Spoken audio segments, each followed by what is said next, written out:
Jonathan, how have you been dealing with being sidelined since I think it's mid-October at this point? It has to be frustrating. And it's a lock. He's probably seen more losses than he did during his entire Alabama tenure. I would assume. I'm assuming you're itching to get back. What's the latest on your recovery from the Liz Frank injury at this point?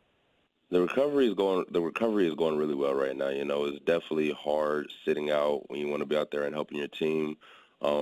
But, you know, playing at Alabama, I definitely feel like that everything that happens for a reason can and will be used as a learning experience. So this is definitely just adding fuel to my fire, just getting me itching to get back out there, got me working that much harder in the gym, in the weight room, you know, my dietary regimen. So, I mean, it's definitely tough, but I feel like it's going to be better for me and it's going to help me out in the long run. Jonathan, I don't know that much about sports medicine, but I do know when you hear the following two names, you should shudder as an athlete.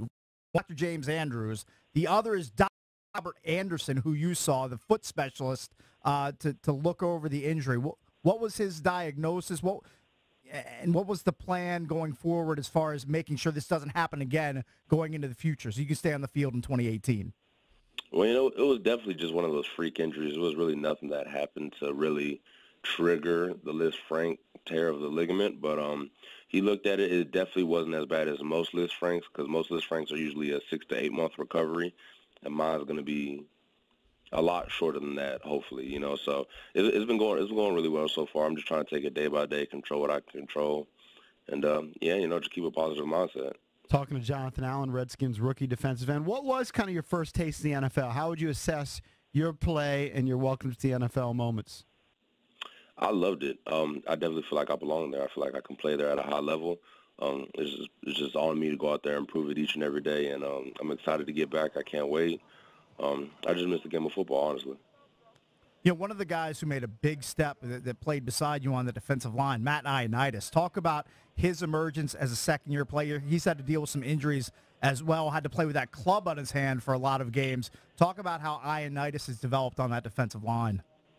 Man, Matt Ioannidis has been increasingly getting better week in and week out, and that's honestly all you can ask for from a young player is just getting better and progressively get better and better week in and week out. So, I mean, the team's happy with his progress. Obviously, we're not satisfied with where no one's at on the team, and we all want to strive to get better. But, you know, he's definitely been playing lights out this year for us. What's the game days for you? Like, what's your routine? Guys? I don't really have a specific routine. Depending on when we play, I usually wake up, eat some breakfast, and, you know, I'll just sit down, just watch the game, honestly. Nothing too crazy. Are you just watching on TV like regular fans? Yeah. Do you get annoyed at the announcers at times?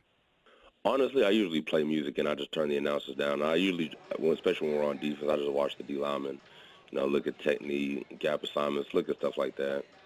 We're joined by Redskins rookie defensive lineman Jonathan Allen. He'll be at the end zone in Chantilly today from 3:30 to 4:30. Talk about your impressions of Jay Gruden as an NFL head coach in your rookie campaign.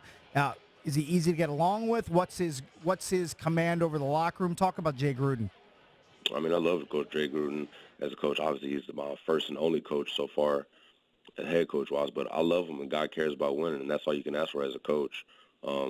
I mean, you just want to go out there and play for a guy who you know is giving it his all so you can give him your all, you know, and I feel like he's definitely doing that. And the season didn't work out the way we wanted to, but I really and genuinely feel like we have pieces in place to be a dominant team. You know, as long as we stay healthy and barring injuries, I feel like we can do some special things here in D.C. What about Coach Minuski, the leader of the defense? He's taken some arrows and bullets on this show for the defense's performance so far this season. Talk about playing for Coach Minuski. Oh, man, I love Coach Minuski. He's one of my favorite coaches. I mean, he's just such a passionate guy, and you can't fake the funk when it comes to the players. You know, they can tell when a guy is genuine and sincere, and it doesn't get more realer than Coach Minuski. So I love playing for the guy, and I'm excited to see, you know, how this plays out in the future.